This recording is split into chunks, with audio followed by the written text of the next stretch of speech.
জন্য ইতিকাফ মাস্ট।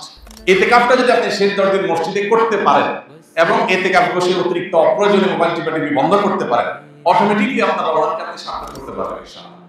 কারণ যখন আপনি মসজিদে নিজেকে আবদ্ধ করে ফেলবেন 10 দিনের জন্য, আপনি যখন বাইরে যেতে পারবেন না এবং অপ্রয়োজনে মোবাইল টিপাটিপি আপনি যখন করার অপশনটা বন্ধ হয়ে যাবে, অটোমেটিকলি আপনার তেলাওয়াত আসবে, দোয়া আসবে, আল্লাহর স্মরণ আসবে, আল্লাহর জিকির হবে এবং আপনি ভালো কাজ করতে পারবেন। এজন্য লাইলাতুল কদর পেতে হলেও ইতিকাফের কোনো বিকল্প নাই। ইতিকাফ করার জন্য মসজিদগুলোতে লটারি হওয়া দরকার। দুর্ভাগ্য আমাদের, এখন ইতিকাফ করার জন্য লোক খুঁজে পাওয়া যায় না। এজন্য ভাইরা, ইতিকাফ এমন একটা আমল, যে আমল আপনি একবার করলে এটার যে তৃপ্তি, এটা অনুভব করলে আপনি আর ছাড়তে পারবেন না। আল্লাহ তাআলা আমাদেরকে ইতিকাফের গুরুত্ব বোঝার তৌফিক দান করুন। আমিন। ইতিকাফ এমন আমল যে নবী করিম সাল্লাল্লাহু আলাইহি সাল্লাম রমজান মাস যখনই রমজানের রোজা ফরজ হয়েছে দ্বিতীয় হিজরিতে, তখন থেকেই তার ওফাত দশম হিজরিতে হয়েছে। এই 8 বছরের দীর্ঘ সময়ে কোনো দিন, কোনো রমজানে তিনি ইতিকাফ ছাড়েন নাই। প্রত্যেক রমজানে প্রতি বছর তিনি ইতিকাফ করেছেন।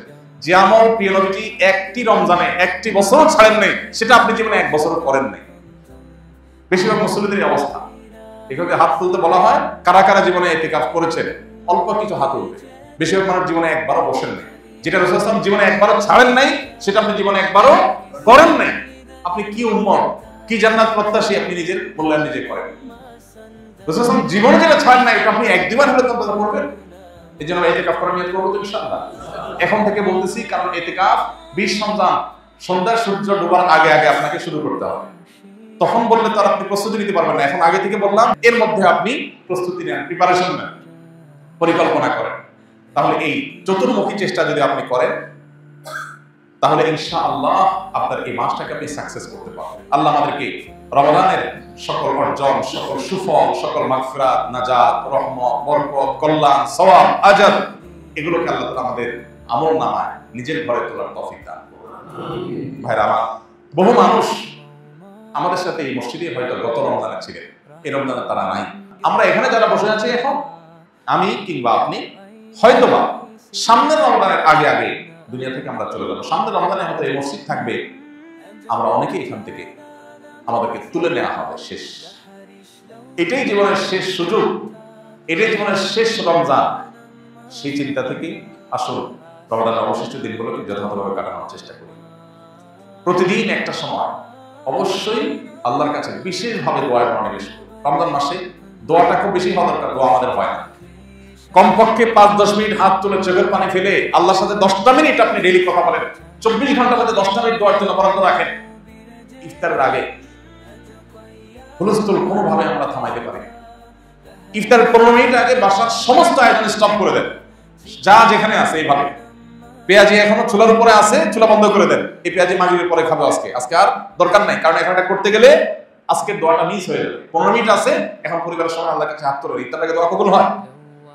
ভোর রাত দোয়া কবুলের সময়, ভোর রাতে উঠে আমরা মোবাইল টিপাটিপি বন্ধ হয়, ফেসবুকের নোটিফিকেশন, যুবক পোলাপানের মা বাপ চিল্লাইতে চিল্লাইতে মোবাইল হাত থেকে রাখে না। এরপর এসে খাবে, এমন সময় খাবে যে তার খাবারের প্লেট এক হাতে, আর এক হাতে খাবারের লোকমা, আর এদিকে মসজিদের মুয়াজ্জিনের হাতে মাইক। কম্পিটিশন চলে, কে আগে দেয়, কি মুয়াজ্জিন আগে আজান শুরু করে দেয়, সে আগে শেষ করতে পারে, কম্পিটিশন হয়। এটা কি সাহারি না তামাশা? শেষ সময় সাহারি করতে বলা হয়েছে, মানে এই না যে লাস্ট মিনিট পর্যন্ত আপনি খাবেন। নবী করিম সাল্লাল্লাহু আলাইহি ওয়াসাল্লাম সাহারি খেয়ে শেষ করে ফজর নামাজ শুরু করতেন, মাঝখানে 50 আয়াত তেলাওয়াতের মতো আনুমানিক 10 মিনিট সময় গ্যাপ থাকতো। তাহলে শেষের দিকে সাহারিতে শেষে করেন আর আগে করেন, ভোর রাতে যখন উঠেন একটু দোয়া, এটা যদি আপনি করেন ইনশাআল্লাহ বিদিল্লাহ রমজানটা আপনার কাছে প্রাণবন্ত হবে, উপভোগ্য হবে। আপনি রমজানকে ফিল করতে পারবেন। 10টা মিনিট করে ডেইলি খাতার ব্যবস্থা করার অভ্যাস করেন, পরিবারের সব সদস্যদেরকে নিয়ে বা যার যার মতো করে সবাই দোয়া চেষ্টা করুন ইনশাআল্লাহ।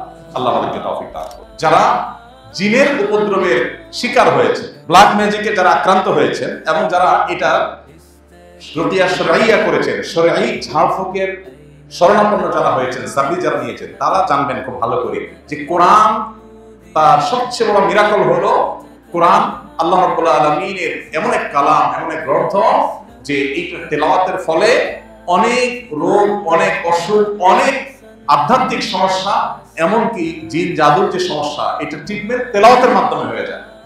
আমার পরিচিত একাধিক মানুষ, পার্সোনালি আমি খুবই চিনি, ব্যক্তিগতভাবে ফ্যামিলিগতভাবে আমার সাথে ভালো সম্পর্ক আছে, এরকম মানুষ আছে। একসাথে উমরা করতে গেছি, ওনার ফ্যামিলিতে জিনের সমস্যা অনেক, উপদ্রব ভয়ঙ্কর। তো রমজানে যখন মক্কা হারাম শরীফে একদিন, 2 দিন, 3 দিন তারাবির নামাজ পুরার সময় উনি ওনার ফ্যামিলি তারা শামিল হয়েছে, তেলাওয়াত শুনেছে। এরপর থেকে তাদের অসুস্থতা ভয়ঙ্কর ভাবে বেড়ে গেল। আমাদেরকে জানালেন যে হঠাৎ করে একবার বেহুশ হয়ে যাওয়ার অবস্থা, সহ্য করা যাচ্ছে না, তেলাওয়াত কাহিনী কি। তো আমি রাকিদের সাথে যোগাযোগ করলাম, বিভিন্নভাবে পরামর্শ আলোচনা করলাম, করার পরে অ্যাসেসমেন্ট করে দেখা গেল যে মেডিসিন জায়গা মতো পড়েছে, অর্থাৎ এই যে তেলাওয়াত হচ্ছে সেই তেলাওয়াতের ফলে তার ট্রিটমেন্ট শুরু হয়ে গেছে। তখন সে ভদ্রলোক আমাকে বললেন, ভাই আমার তো ফ্লাইট কালকেই ছিল, আমি ফ্লাইট টিকিট ক্যান্সেল করে নতুন করে টিকিট করতেছি, আমি ইনশাআল্লাহ আরো 1 সপ্তাহ পরে যাব, মানে আরো 1 সপ্তাহ ট্রিটমেন্ট নেব। তিনি আরো 1 সপ্তাহ থাকলেন, এরপরে অনেকটা সুস্থ হয়ে তার ফ্যামিলি তিনি দেশে ফিরেছেন। আমার নিজের সাথে এক ব্যক্তি একসাথে আমরা গেছি। এই জন্য ভাইরা তারাবির নামাজে তেলাওয়াত শুনতে আপনার কষ্ট হয়, বিরক্তি লাগে, আপনি চলে যান। এক বসায় শুধুমাত্র ফেসবুক, ইউটিউবে আপনি প্রতিদিন অন্তত 1-1.5-2 ঘন্টা পার করে দেন, আপনি টেরও পান না। সেখানে 15 মিনিট বেশি যাচ্ছে তারাবিতে, 20 মিনিট বেশি যাচ্ছে, আপনার সহ্য হচ্ছে না। আপনি চলে যেতে পারলে আপনি বাঁচেন, মনে হয় যে আপনার সময় অনেক দাম। আপনি সেই মানুষ যে দিনে ঘন্টাকে ঘন্টা আপনার সোশ্যাল মিডিয়াতে মোবাইল ধরছেন, যে 30 মিনিট চলে গেছে আপনি টেরও পান না।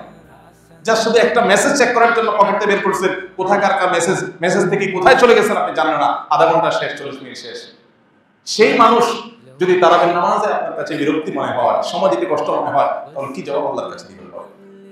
এই জন্য আপনার নিজের কল্যাণে, নিজের প্রয়োজনে আপনি তারাবির নামাজে মনোযোগ দিয়ে শুনেন, মনোযোগ দিয়ে তেলাওয়াত শুনেন। মনোযোগটা ইম্পর্টেন্ট। যত মনোযোগ দিয়ে শুনবেন আপনার ভেতরে পুরো ট্রিটমেন্ট হয়ে যাবে শরীরে।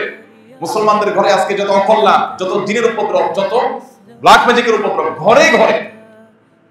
আমাদের অফিসে ফাউন্ডেশনে 100টা ফোন যদি দিনে আসে, 100 বেশি ফোন আসে, 100টা ফোন যদি প্রতিদিন আসে, তার 80টা আসে এই ব্ল্যাক ম্যাজিকের রোগ সম্পর্কে। ঘরে ঘরে এখন সব মানুষ টের পাচ্ছে না। অনেক বড় বড় ডাক্তার, মেডিকেল কলেজের প্রিন্সিপাল, তারা পর্যন্ত মাঝে মধ্যে সশরীরে আসেন, এসে বলেন, ভাই আমি মেডিকেল কলেজের প্রিন্সিপাল, আমি জানি এটা কোনো ফিজিক্যাল সমস্যা না, আমার ফ্যামিলিতে এই যে সমস্যা আমি দেখছি, কোনো চেকআপে কোনো কিছু ধরা পড়ছে না, দেশে বিদেশে ট্রিটমেন্ট সব করা শেষ, কিচ্ছু ধরা পড়ছে না, রোগের কোনো কুলকানা নেই, এটা অস্বাভাবিক কিছু। ঠিকই রুকিয়া করছে, সাথে সাথে আল্লাহ তাআলা ফল দিচ্ছে। কোরআনের যদি জীবন্ত কোনো অলৌকিকত্ব দেখতে চান, তাহলে কোরআন তেলাওয়াতের মাধ্যমে কিভাবে মানুষকে আল্লাহ তাআলা ট্রিটমেন্ট করেন, এটা আপনি দেখতে পারেন। ভাইরা আমার, এই জন্য কোরআনে কিন্তু আল্লাহ এটাকে শিফা বলেছে, কোরআনের মাধ্যমে আরোগ্য লাভ হয়। এই জন্য আমাদের রমাদানে মনোযোগ দিয়ে তারাবি শুনতে হবে, না আমাদের কল্যাণে, সওয়াব যেমন হবে, আমাদের ট্রিটমেন্ট হবে, আধ্যাত্মিক ট্রিটমেন্টও হবে, আবার বিভিন্ন ধরনের এই জিন জাদু ইত্যাদি ট্রিটমেন্ট হবে। আল্লাহ আমাদেরকে তারাবি নামাজকে সুন্দরভাবে, যথার্থভাবে আদায় করার তৌফিক দান করুন।